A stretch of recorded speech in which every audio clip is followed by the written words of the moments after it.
Hi and welcome back to Easy Keys. This is lesson 1 of series 2 of my beginner piano and notation lessons. Please check out series 1 if you missed it, as I will be building on what I taught in the first series. Right, so remember in the previous series we learnt about the notes A to G, where to find them on your keyboard and how to write them in notation.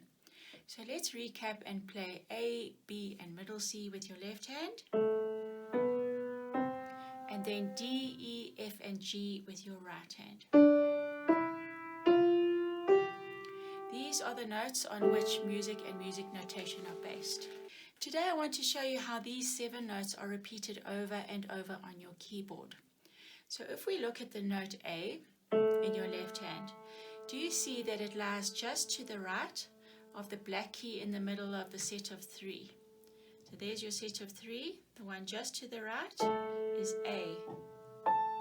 And down. That's how you will find A.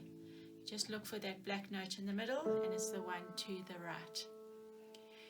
When we see an A, we add up all the notes up to G, and that's 7 notes. But what we do to create a scale is to add the note at the top of the scale that we started on. And these 8 notes we call an octave. So this applies to any scale starting on any note. So we repeat the key at the top of the scale that we started on. So if it was A, we add the A at the top to form our octave. If it was C, we add the C at the top. So now we have 8 notes. 1, 2, 3, 4, 5, 6, 7, 8, and that's your octave. There are 12 scales that we could play if we add up the 7 white notes and the 5 black notes. All the scales we can play start on any one of these 12 notes. Each of these 12 scales is referred to as a key. So you might have heard musicians saying, we're going to play this song in the key of C or G or A. That is just telling you the starting note of the scale they are using, which is called the root note. So if I was to play the scale in the key of A, I would start on the note A, and if it was the key of G, I would start on the note G, and so on, and that's called the root note. But the simplest scale to start on is C, which is what we're going to learn today.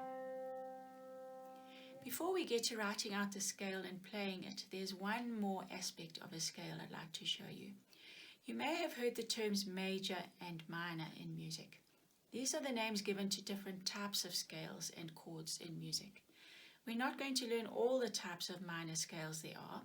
Sorry, but yes, there's more than one type of minor scale, but don't worry about that right now.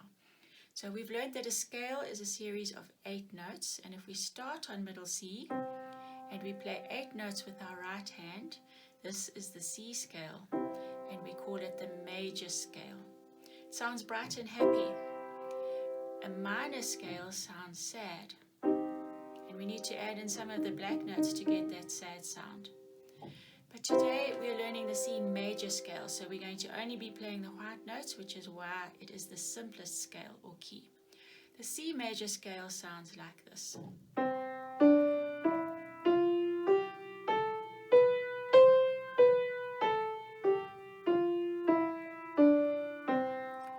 Now, as you know, we only have 5 fingers, but there are 8 notes in the scale, so we need to use 3 of our fingers twice. So as you saw me playing the C scale, the first 3 fingers you play, then you tuck your thumb underneath, and then you play the rest of your fingers. Then when you're coming back down, pass your middle finger over.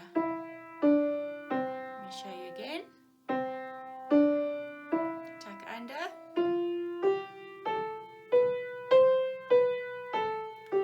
And then over. In the left hand, we look for the C below middle C. So if you look there, the 2 black notes, C is the white note just to the left. In the left hand, we start with our little finger. Play your first 5 notes, and then you cross over with your 3rd. And then tuck under. Again.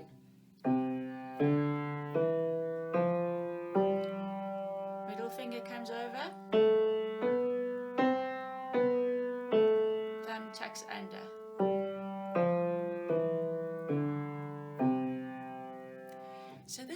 first full scale of a full octave, and you have learned the fingering now for both hands. Practice this scale daily with each hand, playing it separately for now, and then once you've mastered the fingering with each hand, try and play both hands at the same time.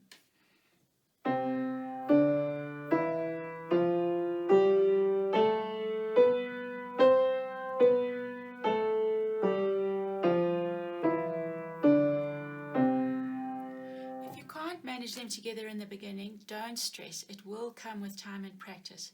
Just continue each hand separately for a few more days and then try them together again.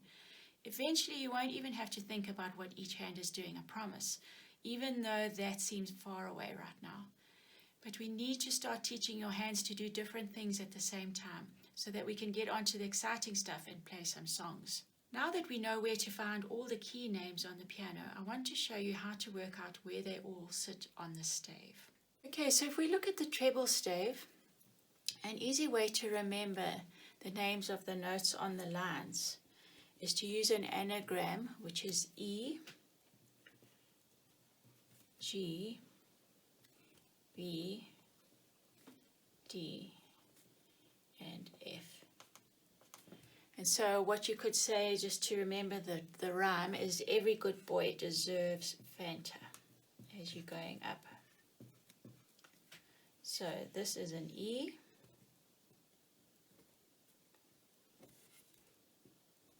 G, B,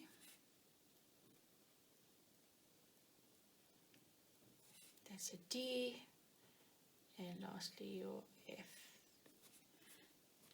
And then if you want to remember the spaces on the treble clef, that's your F, A, C, and E, you can just remember face. So every good boy deserves Fanta, and the spaces F, A, C, E, face. So there you've got E, F, G, A, B, C, D, E, F. So you can see how it goes in the alphabet. Then in the left hand, on the bass stave, the anagram is a little different and it works in reverse. So if we look here for your lines, so we have G, B, D, F, and A. So then you can say, good boys deserve Fanta always. And then for your spaces, you have A, C, E, and G.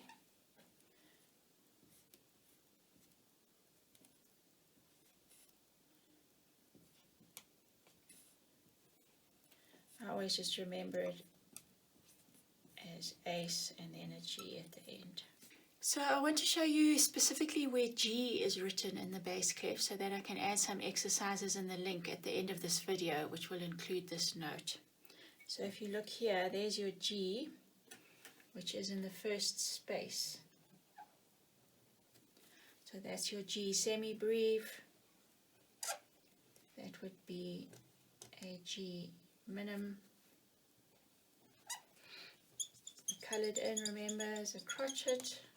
I want to show you specifically where G is written in the bass clef so that I can add some exercises in the link at the end of this video that you can practice, and those exercises will include the G note. So remember, there's your G. It's the first space underneath the top line. So that's your G semi-breve, which is 4 counts, your G minim, 2 counts, and your G crotchet, which is 1 count.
for today. See you in the next lesson.